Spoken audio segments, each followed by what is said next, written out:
அன்று இரவு வீடு திரும்பிய போது என் மனைவி இரவு உணவை பரிமாறினாள். அவள் கையை பிடித்து சொன்னேன், உனக்கு ஏதோ சொல்ல வேண்டும். அவள் அமர்ந்து உணவை அமைதியாக சாப்பிட்டாள். அவள் கண்களில் வலி தெரிந்தது. எப்படி தொடங்குவது என்று தெரியவில்லை. ஆனால் என் எண்ணத்தை சொல்லியே ஆகஸ்ட் வேண்டும். நான் விவாகரத்து வேண்டும் என்று அமைதியாக சொன்னேன். என் வார்த்தைகளால் அவள் எரிச்சல் அடையவில்லை. மாறாக மெல்ல கேட்டாள், ஏன்? நான் அவள் கேள்விக்கு பதிலளிக்கவில்லை. இதனால் அவள் கோபம் அடைந்தாள். சாப்பிடும் குச்சிகளை வீசி எறிந்து கத்தினாள், நீங்கள் ஒரு ஆண் மட்டுமல்ல. அன்றிரவு நாங்கள் ஒருவருக்கொருவர் பேசவில்லை. அவள் அழுது கொண்டிருந்தாள். எங்கள் திருமணத்திற்கு என்ன நடந்தது என்று அவள் அறிய விரும்புவதை உணர்ந்தேன். ஆனால் என்னால் திருப்திகரமான பதில் சொல்ல முடியவில்லை. ஏனென்றால் என் இதயம் ஜேனுக்கு சொந்தமாகிவிட்டது. நான் இனி அவளை காதலிக்கவில்லை. அவள் மீது இரக்கம்தான். குற்ற உணர்வுடன் விவாகரத்து ஒப்பந்தத்தை தயாரித்தேன். வீடு, கார், என் நிறுவனத்தில் 30% பங்கு அனைத்தும் அவளுக்கு என்று எழுதினேன். அவள் அதை பார்த்துவிட்டு கிழித்து துண்டுகளாக எறிந்தாள். என்னுடன் 10 வருடங்கள் கழித்த ஒரு பெண் இப்போது அந்நியனாகிவிட்டாள். அவளது நேரம், முயற்சிகள், ஆற்றல் வீணானதற்கு வருந்தினேன். இறுதியாக அவள் என் முன் உரக்க அழுதாள். நான் எதிர்பார்த்தது போல. எனக்கு இந்த அழுகை ஒரு வகையான விடுதலையாக தோன்றியது. வாரங்களாக என்னை வாட்டிய விவாகரத்து யோசனை இப்போது தெளிவாகியிருந்தது. அடுத்த நாள் மிகவும் தாமதமாக வீடு திரும்பினேன். அவள் மேஜையில் ஏதோ எழுதிக் கொண்டிருந்தாள். நான் இரவு உணவு சாப்பிடாமல் படுக்கைக்குச் சென்று உறங்கிவிட்டேன். ஜேனுடன் கழித்த நாள் என்னை களைப்புற்றிருந்தது. நள்ளிரவில் எழுந்தபோது அவள் இன்னும் மேஜையில் எழுதிக் கொண்டிருந்தாள். நான் கவனிக்காமல் மீண்டும் உறங்கினேன். காலையில் அவள் விவாகரத்து நிபந்தனைகளை முன்வைத்தாள். என்னிடமிருந்து எதுவும் வேண்டாம் என்றாள். ஆனால் விவாகரத்துக்கு 1 மாத நோட்டீஸ் தேவை என்றாள். அந்த 1 மாதம் நாங்கள் சாதாரண வாழ்க்கை போல வாழ முயற்சிக்க வேண்டும் என்று கேட்டுக்கொண்டாள். காரணம், எங்கள் மகனின் தேர்வுகள் 1 மாதத்தில் உள்ளன. எங்கள் பிரிந்த திருமணத்தால் அவரது மனதை குழப்ப விரும்பவில்லை. நான் இதற்கு சம்மதித்தேன். ஆனால் அவளுக்கு இன்னொரு நிபந்தனை இருந்தது. எங்கள் திருமண நாளில் நான் அவளை திருமண மண்டபத்தில் எப்படி தூக்கி வைத்தேன் என்று நினைவுபடுத்தினாள். இப்போது ஒவ்வொரு காலையிலும் படுக்கையிலிருந்து வீட்டு வாசல் வரை அவளை தூக்கிச் செல்ல வேண்டும் என்றாள். அவள் பைத்தியமாகிவிட்டாள் என்று நினைத்தேன்.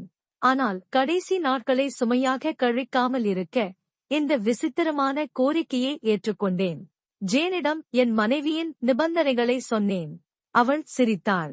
எந்த தந்திரமும் இப்போது உதவாது. விவாகரத்துதான் என்று அவமானப்படுத்தும் குரலில் சொன்னாள்.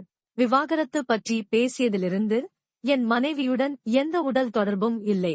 எனவே முதல் நாள் அவளை தூக்கிய போது இருவரும் அசிங்கமாக இருந்தோம். எங்கள் மகன் பின்னால் கைதட்டினான், அப்பா அம்மாவை தூக்கிக் கொண்டிருக்கிறார்.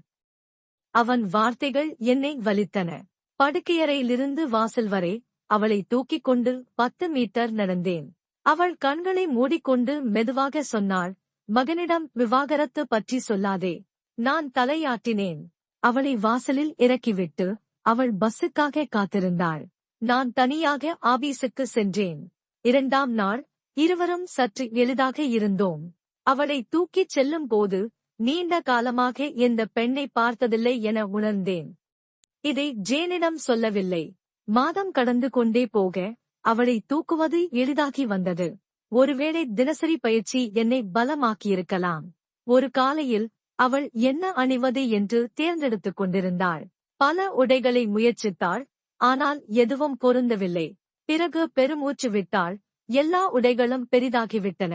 அப்போதுதான் அவள் எவ்வளவு மெலிந்துவிட்டாள் என்பது புரிந்தது. அதனால்தான் அவளை எளிதாக தூக்க முடிந்தது. திடீரென உணர்ந்தேன். அவள் தன் இதயத்தில் எவ்வளவு வலியை அடக்கி வைத்திருந்தாள். தன்னுணர்வில்லாமல் அவள் தலையை தடவினேன். அந்த நிமிடத்தில் எங்கள் மகன் உள்ளே வந்தான். அப்பா, அம்மாவை தூக்க வேண்டிய நேரம் ஆயிற்று.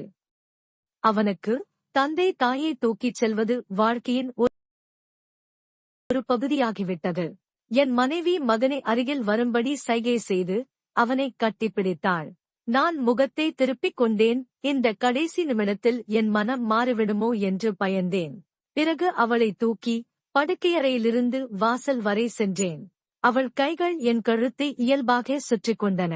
அவளை இறுக்கமாக அணைத்தேன். அது எங்கள் திருமண நாளை போல் இருந்தது.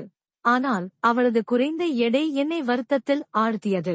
கடைசி நாள், அவளை தூக்கிய போது ஒரு அடி கூட எடுத்து வைக்க முடியவில்லை. எங்கள் மகன் பள்ளிக்கு சென்று விட்டான். அவளை இறுக்கமாக அணைத்து சொன்னேன், எங்கள் வாழ்க்கையில் நெருக்கம் இல்லை என்பதை நான் கவனிக்கவில்லை. ஆபீஸுக்கு வண்டியில் சென்றேன். கதவை பூட்டாமலே விரைந்து இறங்கினேன். தாமதம் என்னை மாற்றிவிடுமோ என்று பயந்தேன். ஜேன் வீட்டிற்கு சென்றேன். மன்னிக்கவும் ஜேன், நான் இனி விவாகரத்து விரும்பவில்லை என்றேன். ஜேன் திடீரென விழித்தெழுந்தவள் போல் இருந்தது. என்னை ஒரு சற்று அறைந்துவிட்டு கதவை மூடிக்கொண்டு அழுதாள். நான் கீழே இறங்கி வண்டியில் ஏறினேன். வழியில் ஒரு பூக்கடையில் நின்று என் மனைவிக்கு ஒரு மலர் மாலை வாங்கினேன். இறுதி வரை ஒவ்வொரு காலையும் உன்னை தூக்கிச் செல்வேன் என்று கார்டில் எழுதினேன். மாலையில் வீடு திரும்பினேன். கைகளில் மலர்கள், முகத்தில் புன்னகை. மாடிக்கு ஓடினேன். என் மனைவி படுக்கையில் இருந்தாள், இறந்துவிட்டாள். மாதங்களாக அவள் புற்றுநோயுடன் போராடிக் கொண்டிருந்தாள். நான் ஜேனுடன் மும்முரமாக இருந்ததால் அதை கவனிக்கவே இல்லை. அவள் விரைவில் இறந்து விடுவாள் என்பதை அறிந்திருந்தாள். விவாகரத்து நடந்தால் எங்கள் மகனின் எதிர்மறை எதிர்வினையிலிருந்து என்னை காப்பாற்ற விரும்பினாள். குறைந்தபட்சம் எங்கள் மகன் கண்களில் நான் ஒரு அன்பான கணவனாக இருக்க வேண்டும் என்பதுதான் அவள் ஆசை.